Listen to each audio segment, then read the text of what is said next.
किसी भी स्टॉक में एंट्री पॉइंट और एग्जिट पॉइंट को हम कैसे डिसाइड करते हैं? स्विंग ट्रेडिंग में सबसे बड़ी प्रॉब्लम ये आती है कि हम स्टॉक में एंटर तो हो जाएंगे, लेकिन उसका एग्जिट पॉइंट हमें ध्यान नहीं होता है और स्टॉक अपना काम करता है। वो अपनी रेसिस्टेंस पे जाएगा, उसके बाद में वो एक वापस करेक्शन में आ जाएगा।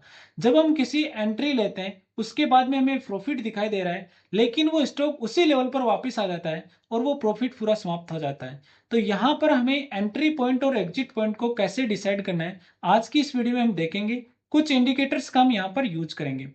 एंट्री पॉइंट के लिए हम वॉल्यूम को और ऑन बैलेंस वॉल्यूम को यहाँ पर यूज करेंगे। ऑन बैलेंस वॉल्यूम हमें यह बताएगा कि यहाँ पर जो बड़े लोग हैं वो कब स्टॉक में एंटर हो रहे हैं, जो इंस्टीट्यूशंस हैं वो अपनी पोजीशन कब क्रिएट कर रही हैं। तो ऑन बैलेंस को हमें देखना है कि यहाँ पर जो चार्ट का पैटर्न है, वहां पर ऑन बैलेंस इंडिकेटर कब ब्रेकआउट दे रहा है। जब वो ब्रेकआउट दे रहा है, वहां पर हमें एंट्री पॉइंट को आइडेंटिफाई करना है।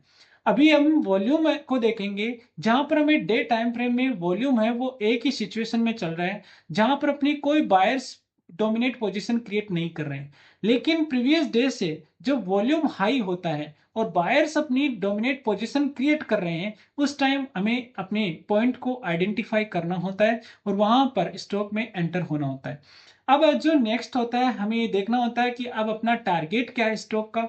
जो अपने पैरामीटर्स और चेकलिस्ट हैं, उसमें हम ये देखेंगे कि ऐसा कुछ दिखेगा तो हमें उससे वापस एग्जिट लेना है। यहाँ पर जब हम अपना रेसिस्टेंस लेवल डिसाइड कर लेते हैं, उसके बाद में मूविंग एवरेज ट्रिपल को देखेंगे। मूविंग एवरेज ट्रिपल में हम कुछ सेटिंग्स हैं उनको डिसाइड करेंगे।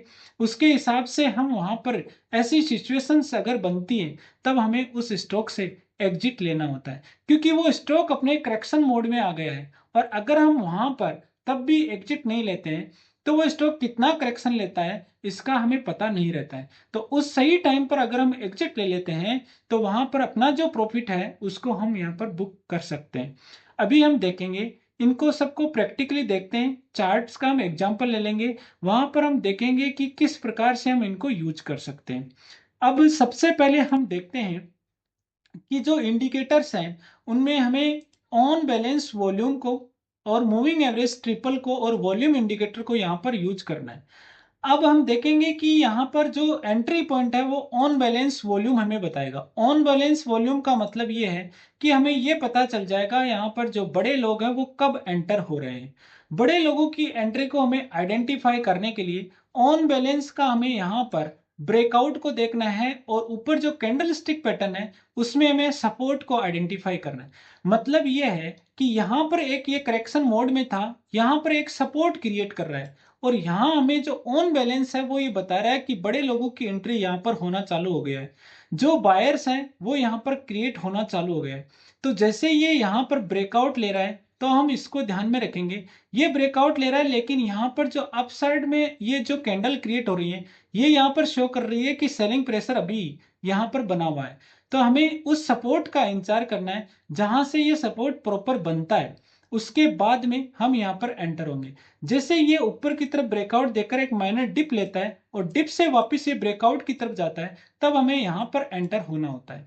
इसके बाद में हम बात करेंगे कि जो वॉल्यूम इंडिकेटर है उसको हम कैसे यहाँ पर देख सकते हैं। वॉल्यूम जो इंडिकेटर है उसमें हमें साफ साफ ये दिख रहा है कि जैसे ये एक ही सिचुएशन में वॉल्यूम चल रहा है, उसके बाद में बायर्स ने यहाँ पर डोमिनेट पोजीशन क्रिएट की है। ये बायर्स ने इस जो वॉल्यूम में दिख रहा है कि यहाँ पर बायर्स हैं वो सेलर्स से ज्यादा संख्या में यहाँ पर क्रिएट हो रहे हैं।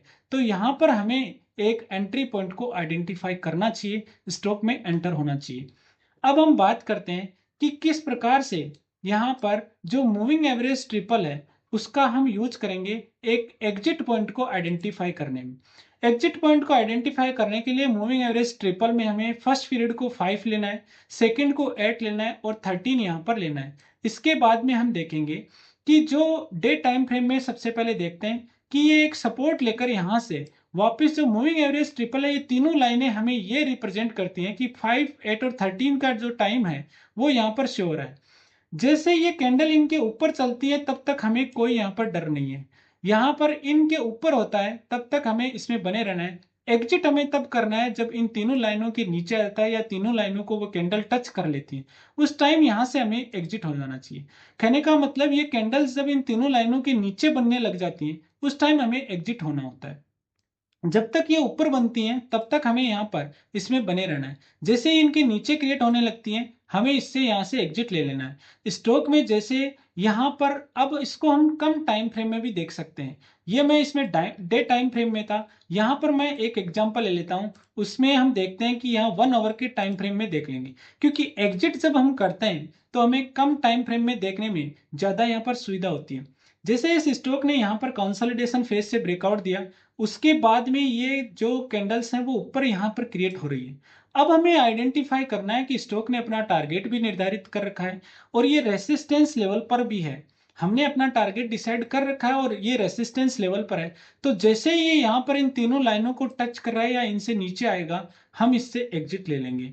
अभी हम दूसरे एक एक स्टॉक में देख लेते हैं कि यहाँ पर इसने क्या किया। यहाँ एक कंसोलिडेशन फेज के बाद में ब्रेकआउट पर था। अभी ये जो तीनों मूविंग एवरेज है उसके ऊपर चल रहा था। इसके बाद में अब मुझे यहाँ पर एग्जिट कब करना है, जब मेरा टारगेट कंप्लीट हो गया, रेसिस्टेंस लेवल पर था। ये जो चेकलिस्ट थी, जो पैरामीटर्स हैं उनके साथ हमें कोई कंप्रोमाइज नहीं करना है।